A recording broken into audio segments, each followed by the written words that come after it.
আল্লাহর গোলাম যা বলতেছিলাম, আল্লাহর পয়গম্বর বলেন দুনিয়ার জমিনে ঈমানদার তারা, আল্লাহ বলে তারা যদি আমি আল্লাহর ভালোবাসা পেতে চায়, ওগো নবী আপনি বলে দেন তারা আপনার তরিকা অনুসরণ করতে, আপনার সুন্নাত মানতে, আল্লাহ তাদের জীবনের সব গুনাহগুলো মাফ করে দিবে। জোরে বলুন সুবহানাল্লাহ।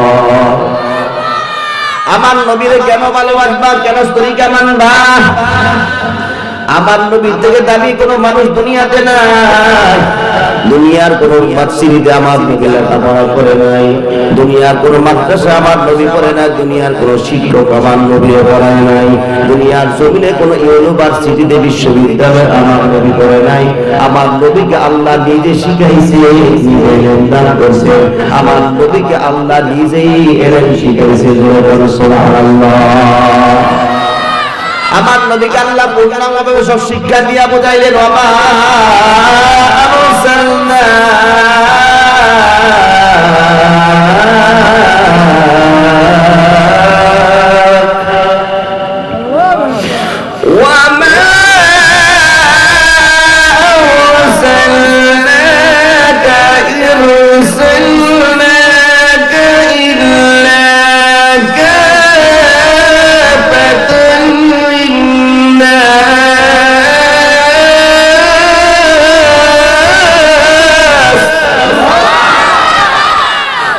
بشيرا ونذيرا।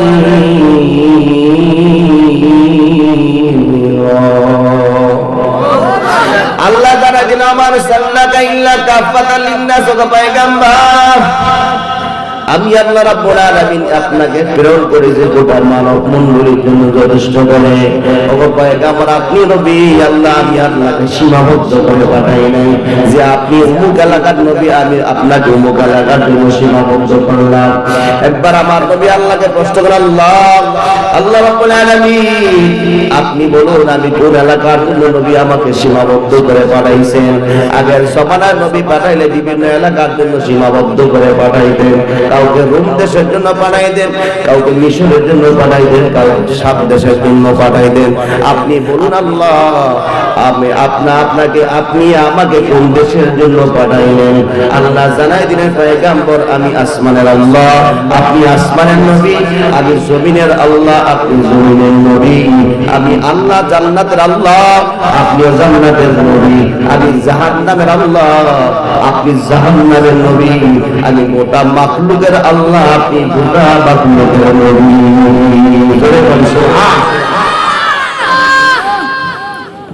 আল্লাহর নবীকে নিয়ে দুনিয়ার মানুষগুলা কত কটূক্তি করে, কত কিছু বলে।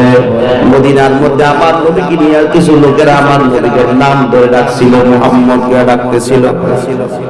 কেউ কেউ আমার নবীকে নিয়ে কটূক্তি করত, কেউ আমার নবীর নাম ধরে ডাকতো মুহাম্মদ।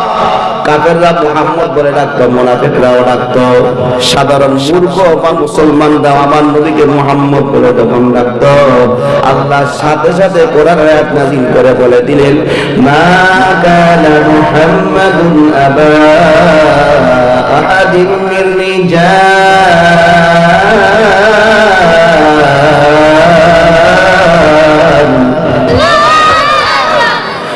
মা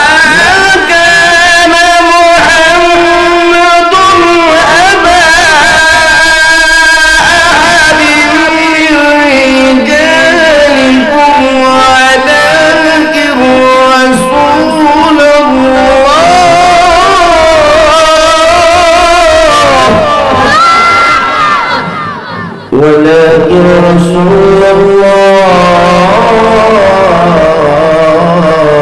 وخاتم النبيين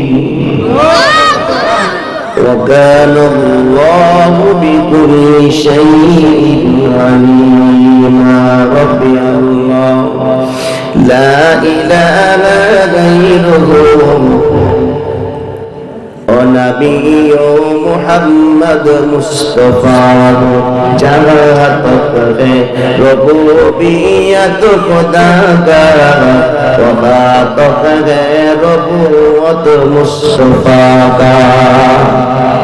ওগো পয়গম্বর আমি আল্লাহ রাব্বুল আলামিন গোটা মাখলুকের আল্লাহ, আপনি গোটা মাখলুকের নবী। আমি আল্লাহ আপনাকে শ্রেষ্ঠ নবী বানাইলাম। আমি আল্লাহ যত মাখলুকের আল্লাহ, আমি যত মাখলুকের যত মালিক হব, আপনি সব মাখলুকের নবী বলে সুবহানাল্লাহ। আমার নবীকে আল্লাহ রাব্বুল আলামিন পূর্ণাঙ্গভাবে দুনিয়ার জমিনে পাঠানো আগে সব শিক্ষা দিয়ে বানাইলেন। আল্লাহ রাব্বুল আলামিন আমার নবীকে সবকিছু শিক্ষা বানানোর জন্য যথেষ্ট করে পাঠাইয়া গোটা মানুষকে জানা দিলেন, তোমরা যদি আমার নবীর সুন্নাত অনুযায়ী চলো, আমার নবীর তরিকা অনুযায়ী যদি চলো, আমার নবীকে যদি মুহাব্বত করো, আমি আল্লাহ বিনিময়ে তোমাদেরকে জান্নাতুল ফেরদাউস দান করব। সুবহানাল্লাহ। খালি আমার নবীর নামে মিলাদ শরীফ পড়ার নাম কিন্তু আশিকের রাসূল না। আমার নবীর নাম নিয়ে দুরূদ পড়া কিন্তু ওয়াজিব।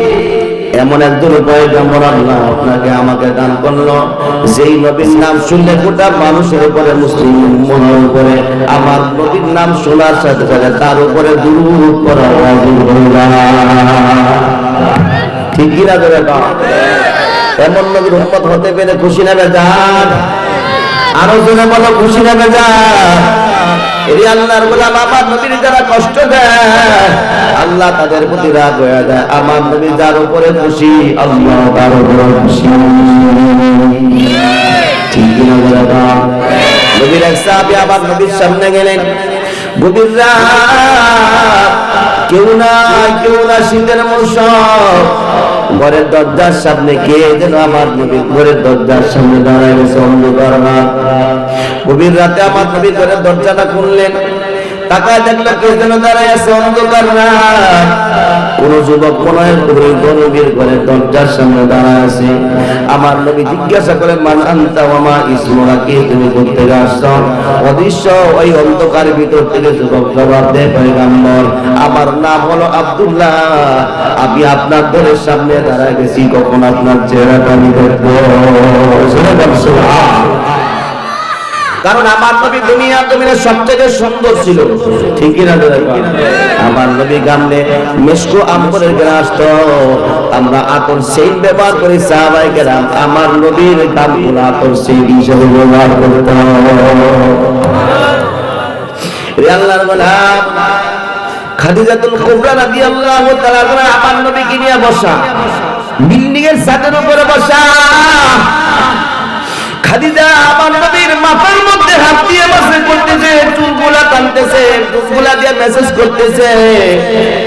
খাদিজা একবার আসমানের চাঁদের দিক তাকায়, আর একবার আমার নবীর চেহারার দিক তাকায়।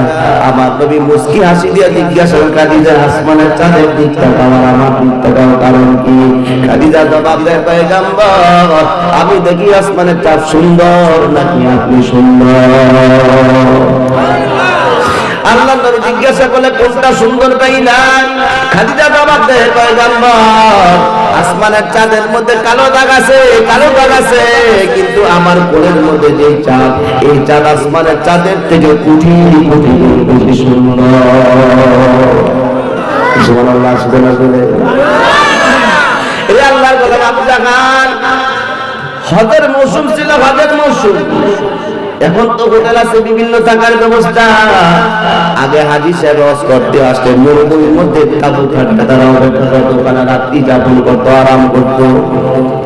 হঠাৎ করে মদিনার মধ্যে হাজী সাহেব অসংখ্য হাজী জমায়েত, বাবু মক্কার চেয়ারম্যান, মক্কার লিডার আবু জাহাল এই হাজী সাহেবদেরকে গিয়ে রাতের অন্ধকারে বলে, হাজী সাহেবরা হজ করতে আসছেন ভালো কথা, কিন্তু এই মক্কা নগরীর মধ্যে এমন একটা পাগল আছে, ওই পাগলের কথা শুনলে আপনারা বিগড়মিগ হয়ে যাইবেন। সাবধান সাবধান, ওই পাগলের দ্বারে কাছে ও যাবেন না, পাগলের কথাও শুনবেন না। আল্লাহর গোলাপ ওই পাগল শহীদ গোটা আরবের গোটা হাজী সাহেবদের তাবুতে যেয়ে ওই মক্কার পাগলের ব্যাপারে সংবাদ দিচ্ছে আর সতর্ক করতেছে, ওই পাগলের কথা কিন্তু আপনারা কেউ শুনবেন না। সকাল হয়ে যায়, সব হাজী সাহেব বলতে লাগলো যে মক্কার নেতা, মক্কার লিডার এমন একটা পাগলের কথা আমাদেরকে বলতেছে, চলো সবাই মিলে পাগলটাকে দেখে আসি, তার কথা নাই শুনলাম। যেখানে নেতা, এলাকার চেয়ারম্যান যদি একটা লোকের ব্যাপারে আপনাদেরকে সতর্ক করে, তার ব্যাপারে কৌতূহল জাগবে কিনা? যাবে না একটা মতো দেখতে তো মনে চাইব ঠিকই না ধরে সবগুলো হাজি সাহেব চিন্তায় বিপদ হয়ে যায় প্রত্যেকে এই লোক এমন পাগল আসলো এই পাগলের কথা শোনা যাবে না শুনলাম না চলো দেখে আসি সুবহানাল্লাহ বলবেন এলাকার মানুষকে ঘুরে ঘুরে দিকে ওই পাগলটা কই আছে একজন বল ওই পাগল বাইতুল্লাহর কিনারে বসে বলে কি যেন করতেছে সুবহানাল্লাহ বলবেন সবগুলো হাজি সাহেব হাঁটতে হাঁটতে বাইতুল্লাহর কিনারে দাঁড়ায় আছে সবাই কানে আঙ্গুল দিয়া দাঁড়ায় আছে কানের মধ্যে আঙ্গুল দিয়া দাঁড়া শুনতেছে কিছু শুনবো না কিন্তু পাগলের এই খেলা জোরে করে সুবহানাল্লাহ আমার নবী কিন্তু পাগল না আমার নবী যদি পাগল হয়ে থাকে তাহলে কার পাগল আরো জোরে বলে কার পাগল আমরা কার পাগল আরো জোরে বলে কার পাগল আমরা দুনিয়ার জমিনে মানুষের পাগল যদি হয়ে কোনো লাভ নাই কিন্তু আল্লাহর পাগল যদি হতে পারি তাহলে আমাদের আরো বেশি দাম আছে না বহু লোক দেখবেন নামাজ পড়ে কোরআন তেলাওয়াত করে জিকির আজকার করে লোকেরা তারা পাগল বলে গালি দেয় যদি কেউ দেয়নি কোনো অসুবিধা নাই যারা আল্লাহ ওয়ালা হয়ে যায় তাদেরকে দুনিয়ার মানুষের জবান দিয়া কিছু লোকদের জবান দিয়া আল্লাহ বের করে দেয় এরা পাগল আসলে তারা দুনিয়ার জমিনের পাগল না তারা হলো একমাত্র আল্লাহর পাগল ঠিক না লোকে বলো গো পাগল লোকের কথা হবে কি ঠিক না লোকে বলে বলো গো পাগল লোকের কথা হবে কি আমি চাপ দিয়েছি মাওলার প্রেম সাগরে আমি ডুব দিয়েছি মাওলার প্রেম সাগরে মাওলা সারা আবার কি লোকে বলে বলো গো পাগল লোকের কথা হবে কি এরে আল্লাহ গোলাম আবু জাহল এই কথা বলার পর সব হাজি সাহেবরা বাইতুল্লাহর চতুর্দিকে দাঁড়া যায় কানের মধ্যে আঙ্গুল দিয়ে দাঁড়া দাঁড়া বলতেছে পাগল এত সুন্দর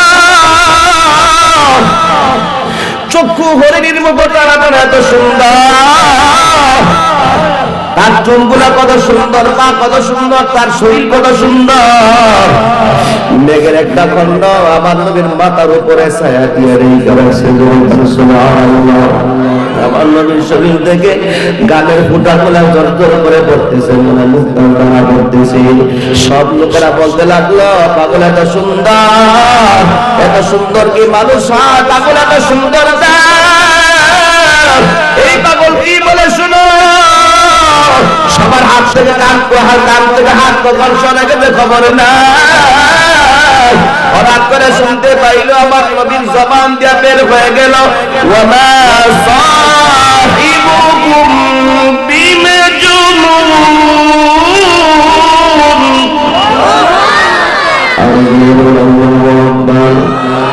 ওয়ামা সাহিবুকুম বিমাজনুন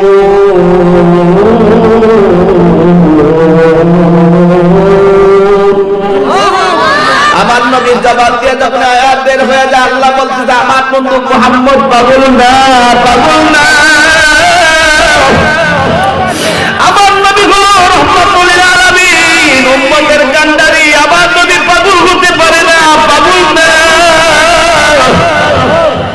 আমার নবী কি পাগল নাকি আমার নবীর চেহারা দেখে আমার নবীর জবানের তালা শুনে ওই সময় 400 হাজি কালমা পড়ে মুসলমান হয়ে গেছে জোরে বলো সুবহানাল্লাহ আরো জোরে বলো সুবহানাল্লাহ রে আল্লাহর গোলাম আজকে আমার নবী কিনা কটূক্তি করো নবীকে মানতে চাও না নবীর ভালোবাসা তোমার অন্তরে নাই আমার নবী কত কষ্ট করলো দিনের জন্য কত কষ্ট করছে তোমার গুনাহ মাফের জন্য কত সিজদায় পড়ে আমার নবী কাঁদছে ঠিক না রে আল্লাহর গোলাম এই তিন নবী মায়ার নবী আমার নবী মা ছিল না বাবা নাই রাত হয়ে গেলে আমার নবী কত কাঁদছে মার জন্য বাবার জন্য একদিন আবু জাহেল রাস্তা দিয়ে রওনা করছে চলতেছে মরুকান্ত হঠাৎ করে দেখতে পায় পাহাড়ের অঞ্চলের কিনার থেকে মাসুম বাচ্চার কান্নার আওয়াজ পাওয়া যায়। আবু জাহেল ঘোড়াটা হাঁকাইয়া উটনিটা হাঁকাইয়া পাহাড়ের কিনারে গিয়ে দেখে শিশু মুহাম্মদ কাঁদতেছে। আবু জাহেলের দিলটা গলে গেল, ডাকটা বলল, ভাতিজা কেন কান্দো? এখানে কেউ নাই, তুমি কেন কান্দো রে ভাতিজা? ও মুহাম্মদ কেন কান্দো, কেন কান্দো?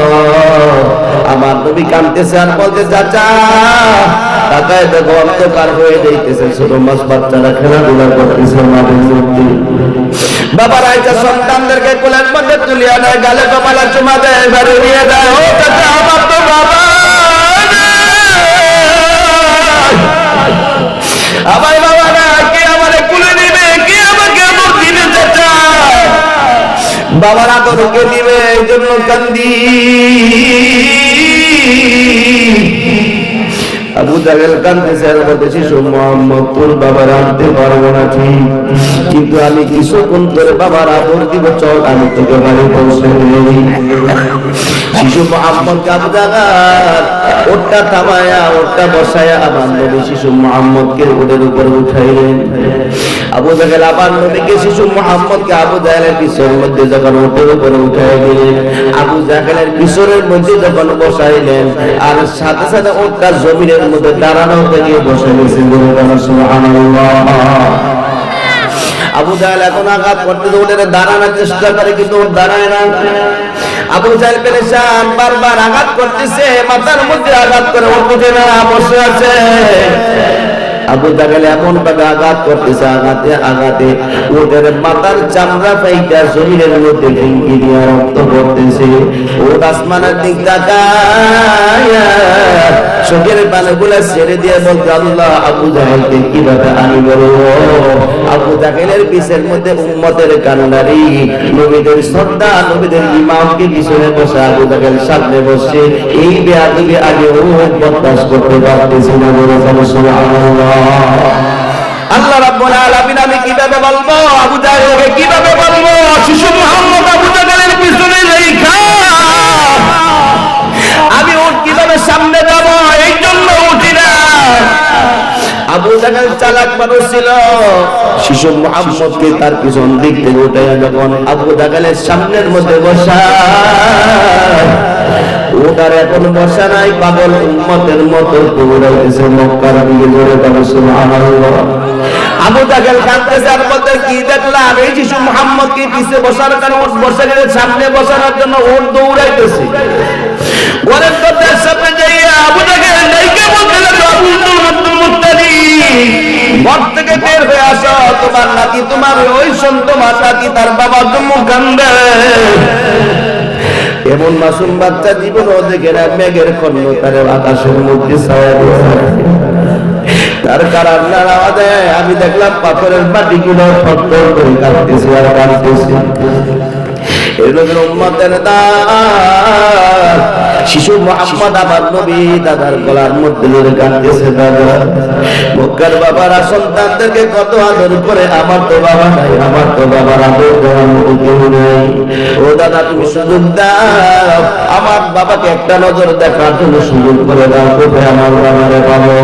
শিশু মুহাম্মদ মা আমেনাকে লইয়া মাইমুনা গেলে মদিনার দিকে রওনা করছে বাবাকে দেখার জন্য। কবরের পাশে যাইয়া দাঁড়াইয়া মাইমুনা ডাইকা বলতার, শিশু মুহাম্মদের মা আমিনা ডাইকা বলে, শিশু মুহাম্মদ বাবা আয় কাছে আয়।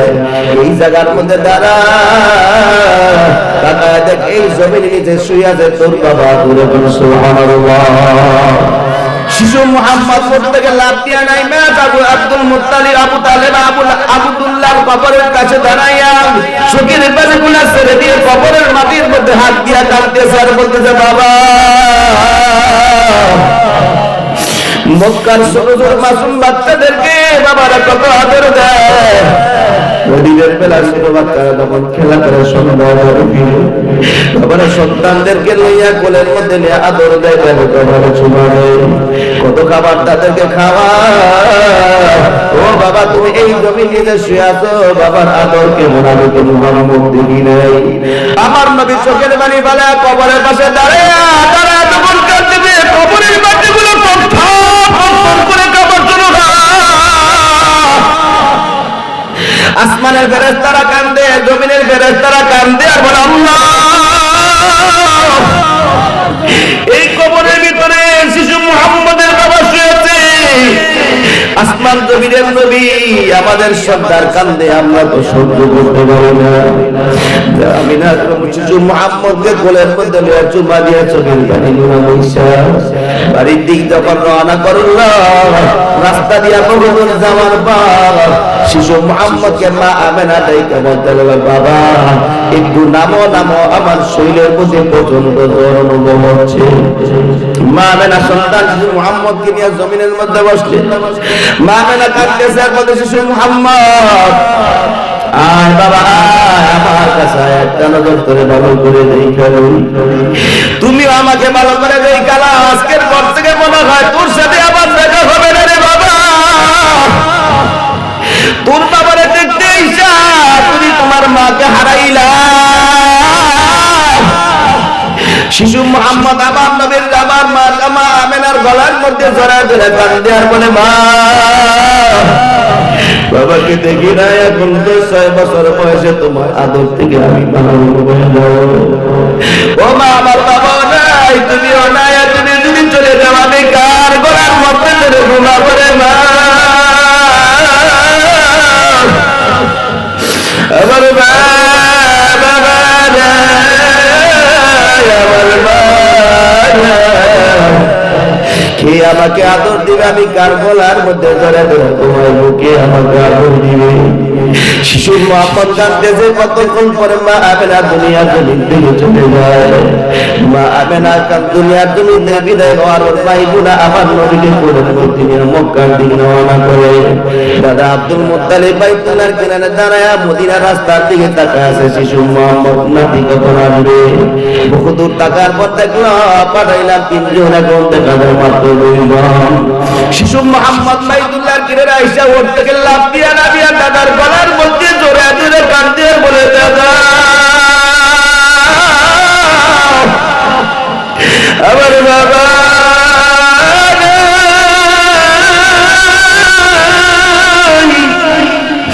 আমার করে আমি মা বলে ডাকবো, আমি করে বাবা ও দাদা তুমি বলো কে আমাকে আদর দিবে, আমি কার গলার মধ্যে ধরে ঘুমাইবো, কে আমাকে গোসল দিবে, কে আমাকে আদর করবে, মায়ের আদর দিবে বাবা। শিশু মুহাম্মদ কান্দে, আমার নবীও কান্দে, আসমান জমিনের ফেরেশতারা কান্দে রে আল্লাহর গোলামে। 3 নবীর নারাজ, 3 যার প্রতি নারাজ হয়ে যায়, আল্লাহ তার প্রতি নারাজ হবে। 3 নবী খুশি, আল্লাহ খুশি হতে পারে। সুবহানাল্লাহ। ওই 3 নবীকে খুশি করাতে রাজি যেতে হাতটা উঠাই।